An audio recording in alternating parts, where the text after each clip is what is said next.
po ito. Nakakita na po ba kayo ng saging na munga sa ibaba ng katawan niya? Ito po ang katawan niya, oh. Ayun. Ayun siya, oh. Ayun, yan. Sa tanda kong ito, ngayon ko lang yan nakakita ng ganyan na namunga sa ibaba. Ayan po, oh. O, ayan, oh. Yan, linaw-linaw niya. Linaw-linaw niya talaga.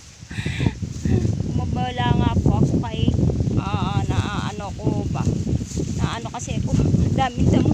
Baka may ahas. Biglang lumitaw. Ang dami pa naman ditong cobra.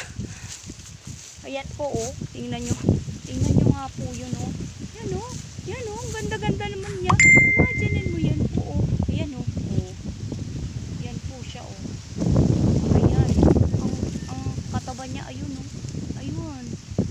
Meron din siya mga kapitbahay dito na saging. Ito, naka-harvest na rin dito ng saging. Nasa bahayan po, oh.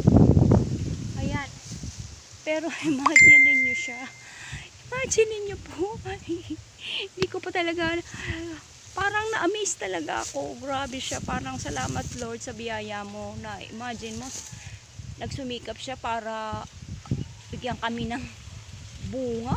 Yan, no, sa ibaba talaga siya, oh. Ay. Thank you Lord sa masaganang blessing na binibigay mo sa amin sa araw-araw. Nawa pagpatuloy mo ang ayong blessing na binibigay sa amin. Thanks God.